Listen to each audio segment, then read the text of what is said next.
Hello बच्चा पार्टी, welcome in the quantum class is the finest easiest and savoury way to learn the concept of physics. तो चलिए शुरू करते हैं। हम आते हैं हमारे आज के मेन टॉपिक पे, जो कि है कौलॉम्स लॉ। ओके, हमने इससे पहले पार्ट में डिस्कस कर लिया था क्वांटाइजेशन ऑफ चार्ज। कौलॉम्स लॉ आपके फिजिक्स का पहला डेरिवेशन। ओके, तो ध्यान से ये देखिएगा, आपकी पूरी फिजिक्स की पहली टॉपिक हमने डिस्कस किया क्वांटाइजेशन ऑफ चार्ज, वैसे ही फिजिक्स का पहला डेरिवेशन, यहाँ से आपको डेरिवेशन ही मिलेगा। देन आपको फर्स्ट चैप्टर का पहला डेरिवेशन क्या मिल गया? कौलॉम्स लॉ, कौलॉम का नियम। स्टेटमेंट क्या है बच्चा पार्टी? Force of interaction between any two point charges Q1 and Q2 is directly proportional to the product of charges and inversely proportional to the square of distance between them. Hindi में पढ़ लेता हूँ, ठीक है। हिंदी में क्या होगा बच्चा पार्टी? इसका मतलब किन्हीं दो स्थिर आवेशों के बीच लगने वाला बल, ठीक है, वो बल आकर्षण भी हो सकता है, प्रतिकर्षण भी हो सकता है। किन्हीं दो स्थिर आवेशों के बीच लगने वाला आकर्षण या प्रतिकर्षण बल उन दोनों आवेशों के परिमाण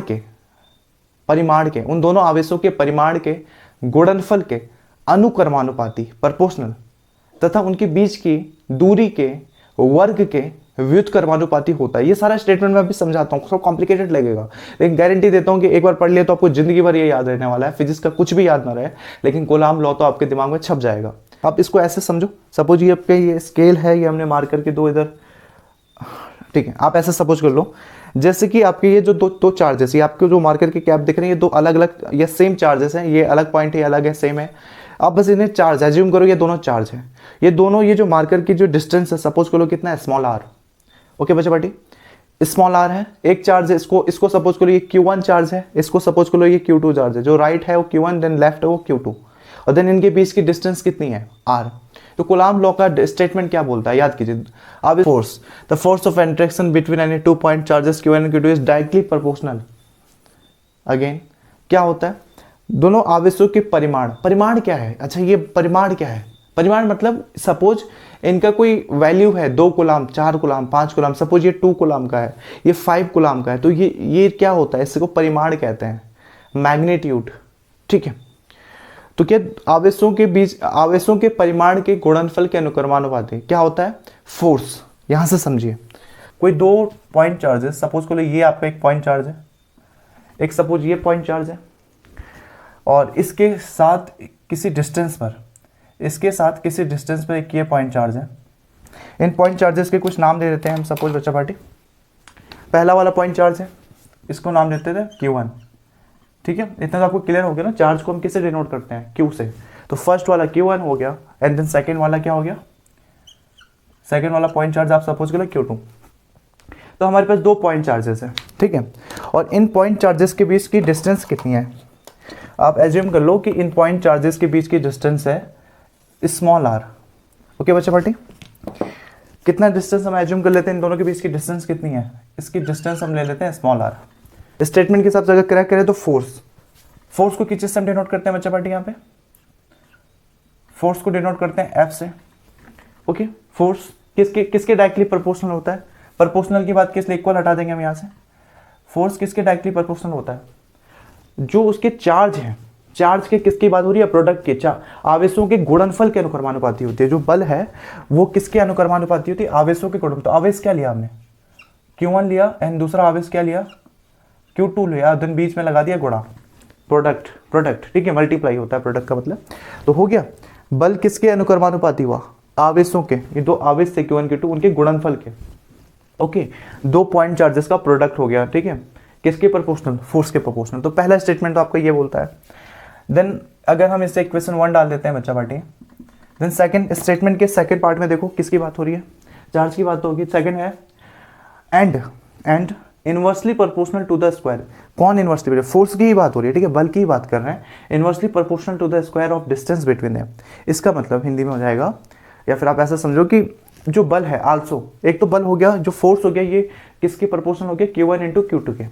देन सेकंड स्टेटमेंट का सेकंड पार्ट क्या बोल रहा है? ये बोल रहा है कि इनके बीच जो डिस्टेंस है ना, जो Q1 और Q2 के बीच जो डिस्टेंस कितना माना है हमने? Small r। ये फोर्स जो होगा, क्या बोल रहा है ये स्टेटमेंट? जो फोर्स होगा ये डिस्टेंस के स्क्वायर के, ये जो दूरी है ना r, उसके वर्ग के। तो r का वर्ग क्या हो जाएगा? r का स्क्वायर क्या हो जाएगा? ऐसे लिख दोगे। क्या होता है? इनवर्सली प्रोपोर्शनल लिखा हुआ है स्टेटमेंट में, इनवर्सली प्रोपोर्शनल होता है, व्युत्क्रमानुपाती होता है। व्युत्क्रमानुपाती मतलब 1 के अपॉन में आएगा, तो ये हो गया 1 अपॉन ऐसा और ये आ गया ऐसा साइन। तो ये हो गया सेकंड स्टेटमेंट। जो बल होता है वो आवेशों के बीच की दूरी r के वर्ग के व्युत्क्रमानुपाती होता है। ओके, तो ये हो गया आपका second statement. Equation first second डाल लो ऐसे आप, ठीक है। एक हो गया equation first, then equation second. तो अगेन आगे बच्चा बाटी, इसमें कुछ करना नहीं है ज़्यादा, ठीक है। मैंने पहले ही कही है, सिंपल सा आपका डेरिवेशन है, ठीक है। तो क्या हो गया, इक्वेशन फर्स्ट एंड सेकंड से हम देख लेते हैं। हम लिख देते हैं समीकरण 1 और 2 से। समीकरण 1 और 2 से अगर आप देखो तो ये हो जाएगा यहाँ पे फ्रॉम इक्वेशन किस से 1 एंड 2, समीकरण 1 और 2 से। ओके बच्चा पार्टी, मैं यहाँ पे इंग्लिश में लिख रहा हूँ, ठीक है। हिंदी में मैं बोलता रहता हूँ, तो आप ऐसा वो मत करना, जो मैं बोल रहा हूँ हिंदी में वो आप लिखते रहना, ठीक है। तो ये हो गया समीकरण 1 और 2 से, from equation first and second. तो दोनों को ऐड करके देखो, एफ प्रोपोर्शनल, पहले तो क्या बात किया गया, Q1 इंटू Q2, तो फ्रॉम इक्वेशन फर्स्ट ये हो जाएगा Q1 into Q2। Okay, then also F inversely proportional R square आपके बटे में है, ठीक है, डिवाइड में है, तो ये हो गया आर स्क्वायर। मिला दिया हमने from equation first to second से, दोनों स्टेटमेंट हमने मिला दिया। स्टेटमेंट एक ही था, उसके 2 पार्ट्स थे, हमने दोनों पार्ट्स को मिला दिया ना। देन बच्चे बढ़ी आगे, इनवर्स है या फिर सॉरी प्रोपोर्शनल का साइन है। किसी भी चीज़ में अगर प्रोपोर्शनल का साइन आता है तो हम इसको कैसे हटाते हैं। सपोज आपके पास ये है ए प्रोपोर्शनल बी, आपने 11th में पढ़ा होगा या इससे पहले भी आपने बहुत बार पढ़ा होगा। अगर ए प्रोपोर्शनल बी है और हम ये प्रोपोर्शनल का साइन हटाएंगे तो कैसे हटाएंगे, ऐसे हटाएंगे, इक्वल के साथ। याद रखिएगा, प्रोपोर्शनल हटाने के लिए उसकी जगह आपको इक्वल रखना है, तो प्रोपोर्शनल की जगह पे इक्वल के साथ क्या आता है, कांस्टेंट आ जाता है। सपोज यहाँ पे कोई कांस्टेंट के है, स्थिरांक, हर कांस्टेंट की अपनी कुछ ना कुछ वैल्यू होती है, तो सपोज यहाँ पे के है, ठीक है।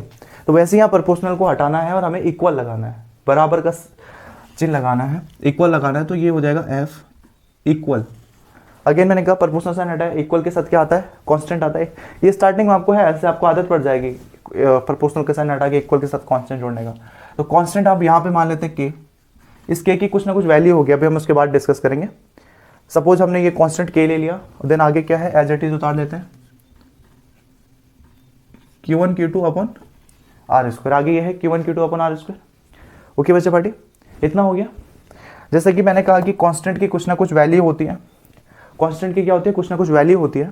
तो यहाँ पे जो कांस्टेंट के है, इसकी वैल्यू है, इसकी एक फिक्स वैल्यू होती है, ठीक है। ये फिक्स वैल्यू आप ध्यान रखना हमेशा।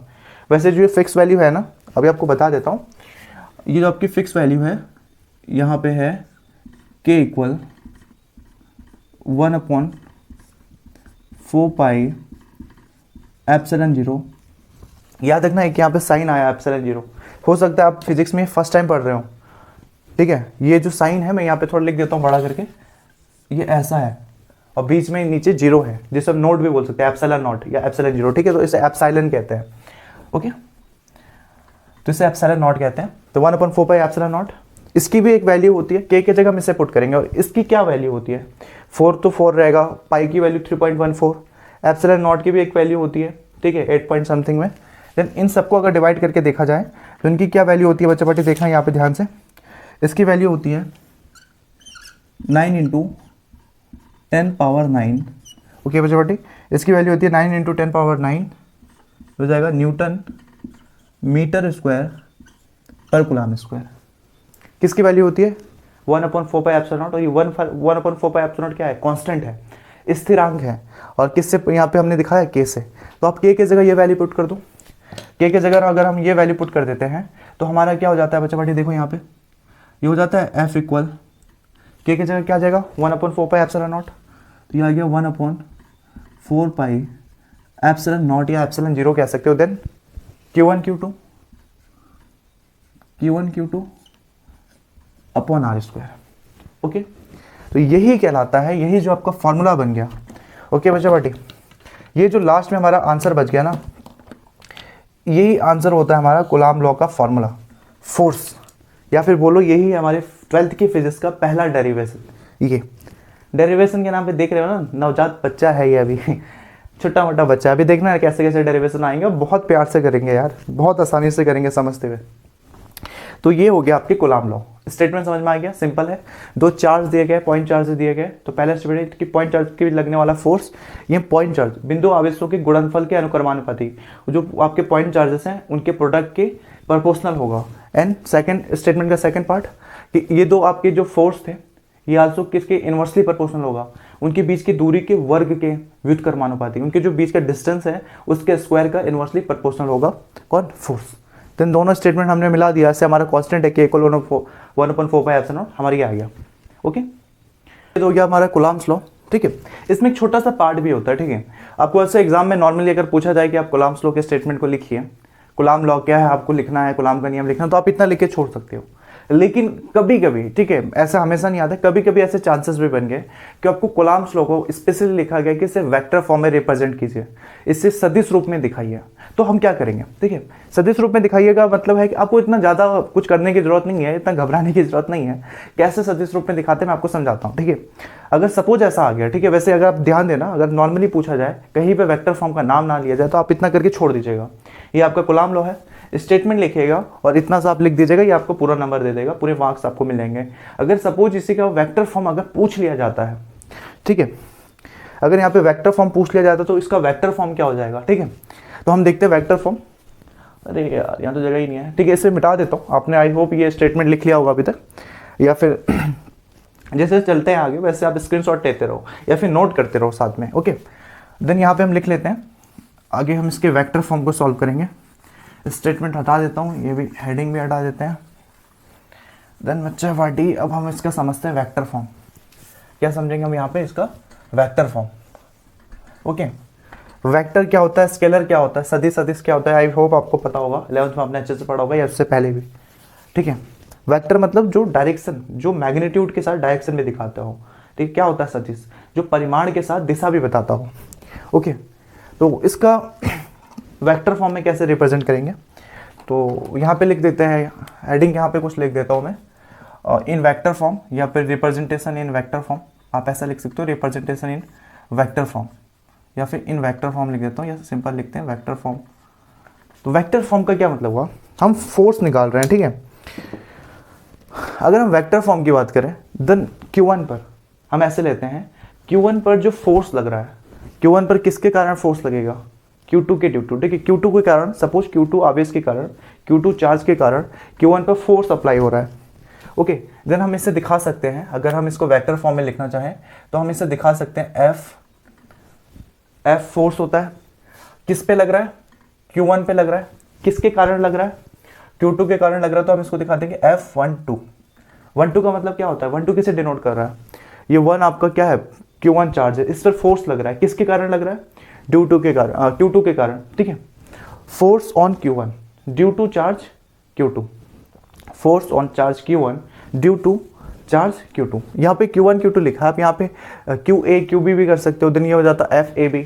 और क्योंकि ये वेक्टर रिप्रेजेंटेशन है तो वेक्टर में आपको पता है क्या होता है ये। ओके, देन ऐसे ही हम लिख सकते हैं।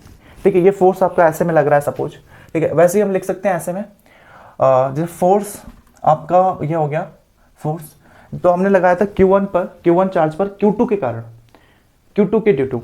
वैसे ही वहाँ लिख सकते हैं Q2 चार्ज पर Q1 आवेश के कारण, Q2 चार्ज पर Q1 चार्ज के कारण।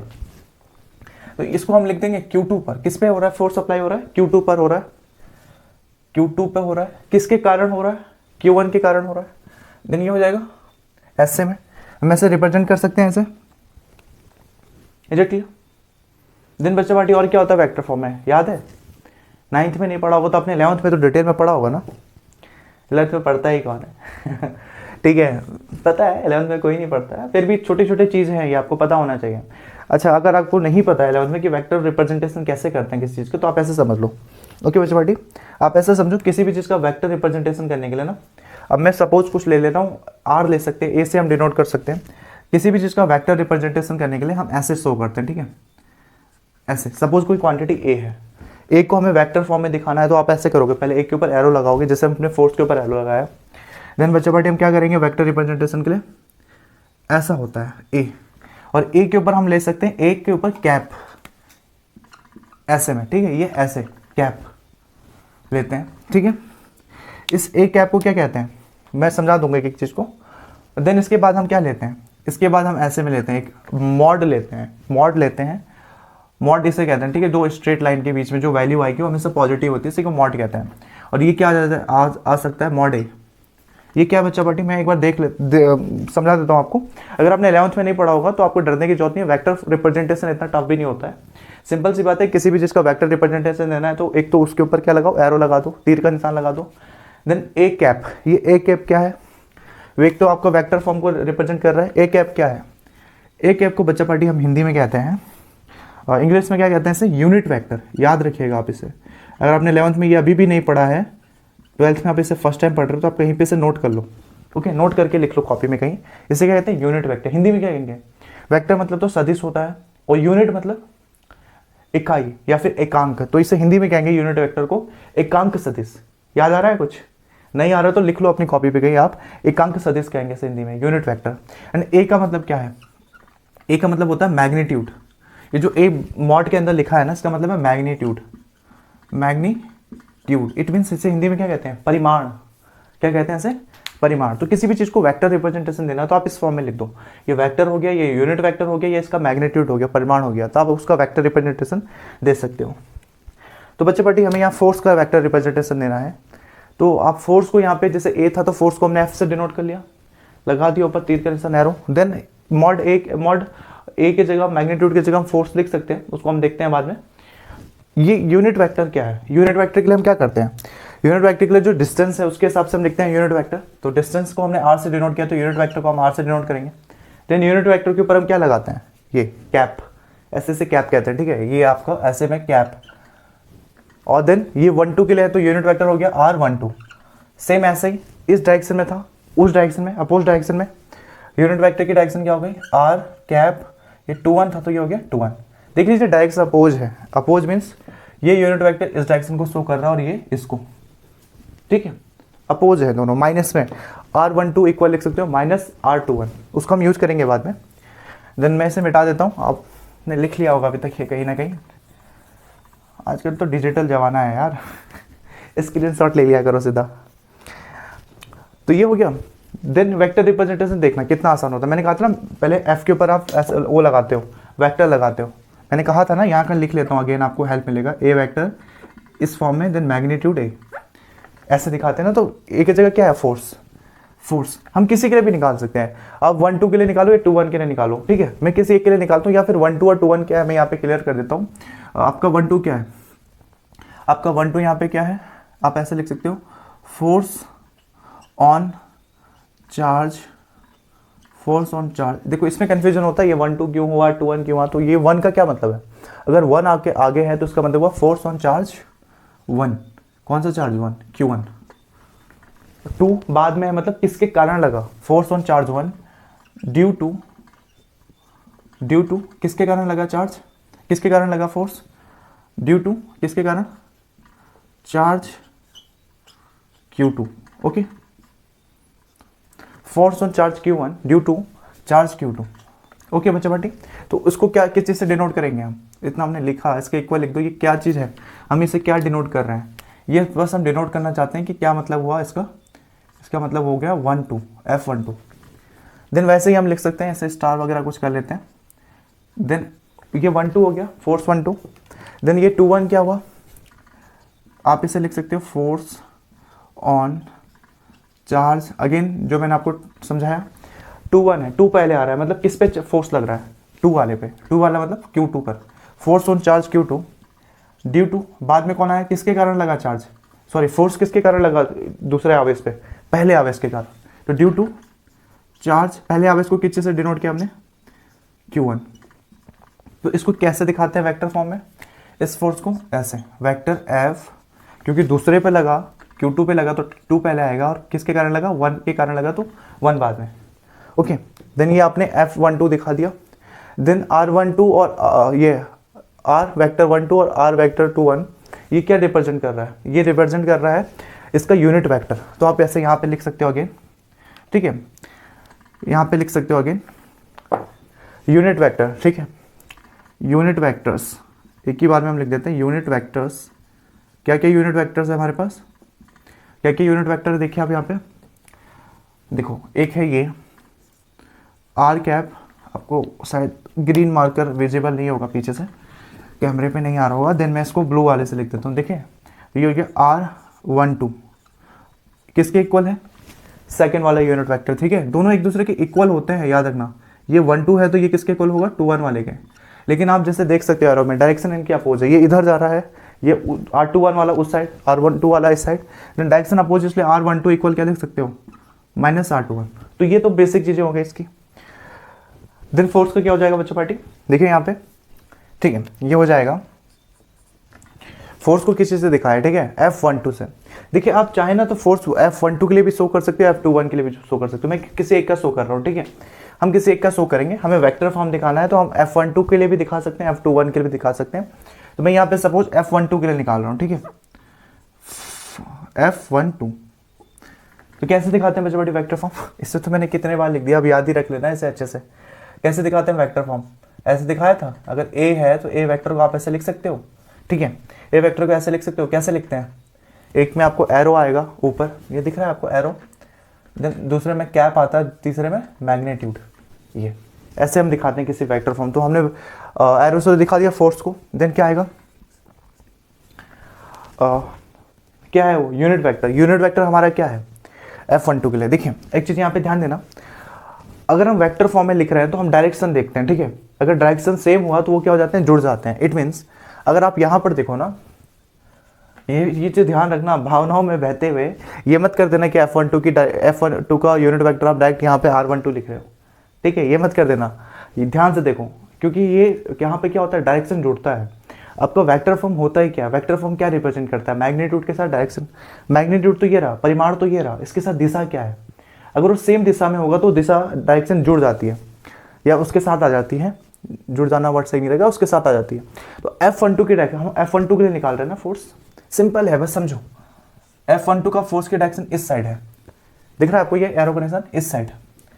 एंड आल्सो आप देखो जो R21 है उसकी डायरेक्शन भी क्या है, इस साइड है, इस साइड मतलब आप सपोज करो कि अगर ये लेफ्ट है तो ये लेफ्ट टू राइट जा रहे हैं दोनों, F12 भी लेफ्ट टू राइट जा रहा है, और R21 देखो, ये R21 के लिए एरो देख रहे हो, दोनों की डायरेक्शन सेम है।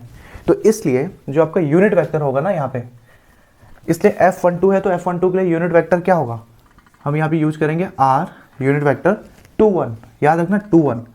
अगेन मैं ये चीज़ फोर्स करके बोल रहा हूँ कि भावनाओं में बहते हुए F12 के लिए यूनिट वेक्टर भी R12 मत लिख देना आप, R21, ठीक है। अगर लिख दोगे ना तो कोई बात नहीं होगी, बस आपका जो साइन होगा माइनस वाला आ जाएगा आगे, ठीक है। अगर आप गलती से लिख भी दो तो आगे आप माइनस का साइन लगा देना, जैसे क्योंकि आप लिखा है ना कि यहाँ पे R12 और R21 में दोनों इक्वल है, बस माइनस का अंतर है। देन आगे देखते हैं, F12 हो गया, आपने यूनिट वेक्टर लिख दिया, देन मैग्नीट्यूड, मैग्नीट्यूड कितना है F का मैग्नीट्यूड इतना है, कितना है देखो 1/4πε0, देन कितना, ये आप ऐसा मॉड ना भी लगाओ तो चलेगा, ठीक है, आप ऐसे मत लेना, इसको मॉड ना लिख के मैं ब्रैकेट ही लिख देता हूँ।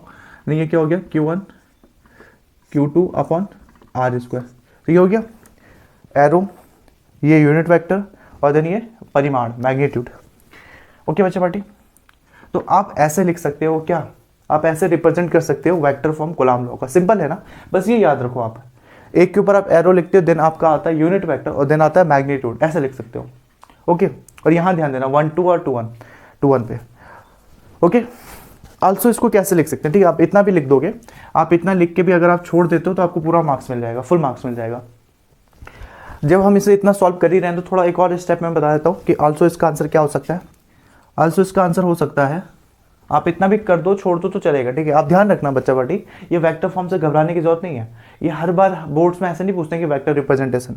आपको अगर बोर्ड में पूछा गया कि आप सिंपल कूलॉम का नियम बताइए, ठीक है, कूलॉम का स्टेटमेंट बताइए, लॉ बताइए, तो आप नॉर्मली इतना करके छोड़ दोगे, स्टेटमेंट लिखना और ये करके छोड़ देना। लेकिन अगर आपको पूछा गया कि उसका वेक्टर रिप्रेजेंटेशन दीजिए, उसको सदिश रूप में समझाइए, तब आपको ये करना है। ध्यान देना, अगर वेक्टर फॉर्म होगा तभी करना है इसको, और इतना डरने की बात नहीं है, वेक्टर फॉर्म उतना भी नहीं पूछा जाता, बट टॉपिक डिस्कस हुआ तो हमने इसको भी देख लिया। ओके, और जब यहाँ तक कर ही लिया है तो इसको एक और स्टेप कर देते हैं, F12 इक्वल हो जाएगा R21। R21 की वैल्यू देखना भी हम कैसे पुट करते हैं। ओके, तो ये हो जाएगा 1/4πε0 Q1, ये तो सेम है R। ओके बच्चा पार्टी, आप देखना यहाँ पे, जैसे यहाँ पे R21 है ना, तो R21 की वैल्यू हो जाएगी ये। अगर आप इसी को A को R के फॉर्म में लिखो तो ये हो जाएगा ऐसे, R unit vector R magnitude R। Then उसके लिए अगर आप ये निकालना चाहो, यूनिट वेक्टर R निकालोगे, यूनिट वेक्टर R के लिए क्या हो जाएगा, ये इसमें चेंज हो जाएगा कि यूनिट वेक्टर R किस पे चेंज हो जाएगा, किसके इक्वल हो जाएगा, देखो arrow R upon magnitude R। तो अगर ये इसके इक्वल होगा तो हम इसको आल्सो क्या लिख सकते हैं, इस R21 की जगह क्या आ जाएगा, ये एरो वाला R। इट मीन्स एरो वाला R को हम क्या कह सकते हैं, ऐसे R एरो, देन ये 21 है तो ये आ जाएगा 21। और देन मैग्नीट्यूड R का मैग्नीट्यूड आप R लो, पहले से ही R स्क्वायर था, R स्क्वायर के साथ अपॉन में R आ गया तो आंसर क्या हो गया, R क्यू। तो आप कूलाम लॉ को वेक्टर फॉर्म में ऐसे भी दिखा सकते हो, ठीक है। तो बच्चा पार्टी आप इतना भी छोड़ दोगे तो आंसर सही है आपका, इतना भी छोड़ोगे तब तो और भी बेहतर है। और ध्यान देना, वेक्टर फॉर्म पूछा जाए तभी लिखना, और मैक्सिमम टाइम नहीं पूछा जाता है।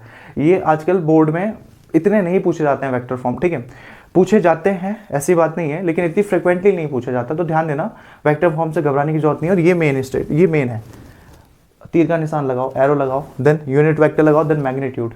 यही होता है वेक्टर रिप्रेजेंटेशन, किसी भी चीज़ का वेक्टर रिप्रेजेंटेशन ऐसे निकाल सकते हो। तो ये हो जाता है बच्चा पार्टी कूलाम्स लॉ, कूलाम का नियम। ओके, तो आज के लिए इतना ही, मिलते हैं अगले लेक्चर में।